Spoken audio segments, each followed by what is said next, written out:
If I hire the coach for Ghana, and that coach expects me, Kurt, to select players for him, that coach will be fired the next day. This is what GFA President Kurt Okraku had to say when he was questioned on whether or not the association has been meddling with the selection of football players. And in other news, the hashtag Free the Citizens protest took place this week. Influencer Carly J says that there are two main reasons for the protest. I will elaborate on this and some other stories here on This Week in News. My name is Etona Kumashi. Hashtag Free the Citizens. Social media influencer Carly J says there are two main reasons for this protest. Okay, so we are fighting for two main things. That is, stop that I'm saying now and free our citizens. The first one is that they want the airline which allows for forest reserves and water bodies to be mined. They want it repealed, and they want their family and friends who were arrested during the Democracy Hub protest to be released.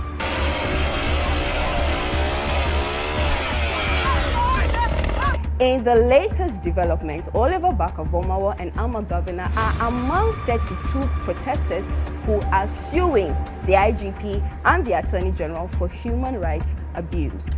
As for this year, the protests are so many, uncountable. Somewhere in February, there was a protest. It was called the Save Ghana Football Forum, where they channeled their grievances on the performance of the Black Stars during the AFCON 2023 match. It was an abysmal one. In fact, it was spearheaded by some ace sports presenters here in Ghana. Now, Kurt Okraku, who is the president for GFA, met the parliamentary committee this week.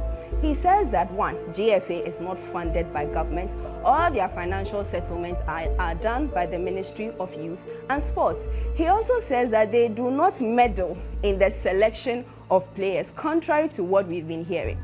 Now, Dan Kweku Yeboah is a sports presenter who says that this is the same Kurt Okraku who said some time ago that gone are the days where coaches will be able to make arbitrary decisions. And now he's also saying that they have no hand in the selection of players. Who should we believe? Who is saying what? Well, let's just be happy that now CAF has approved for the Accra Sports Stadium to be used for Ghana's subsequent game against Sudan.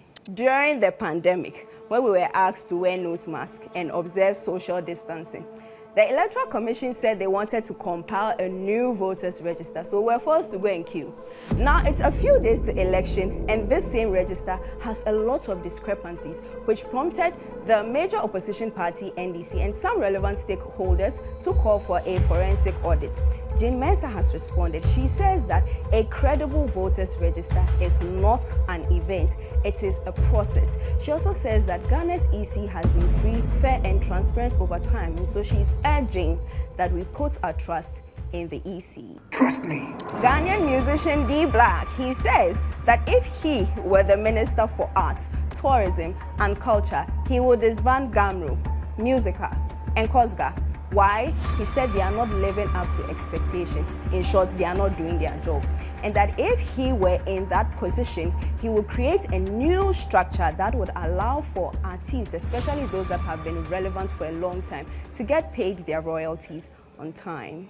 They're eating the dogs. They're eating the dogs. They're eating the cats. Eat the cat. Eat the cat. They're eating the dogs. They're eating the cats. The debate between Waltz and Vance was more civil than that. Did I do well with that? I'm not even sure. But did you realize you didn't hear there was a vice presidential debate this week? I mean, you may have heard, but it didn't come with a lot of noise like the presidential one. So J.D. Vance, who is the running mate for Donald Trump, and Tim Walz, who is the running mate for Kamala Harris, had a debate this week.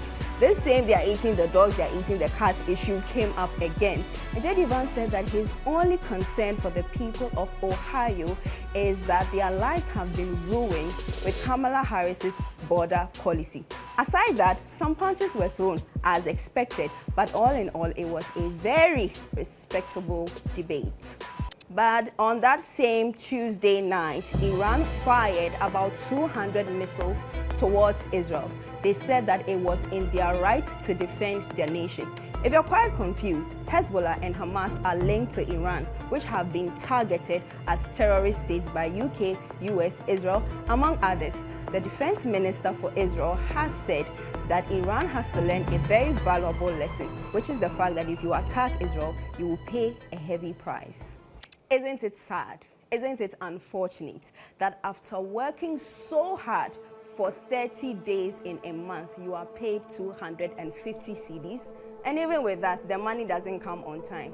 Zoomlion workers, I really hope that their concerns are addressed. But it's Pink October. Do not forget to get your breasts screened. Let's ensure to prevent breast cancer as much as we can. Thank you for watching This Week in News with me, Etonam Kumashi. I'll come your way again next week. But don't forget to check all our social media platforms as well as our website, starfm.com.gh.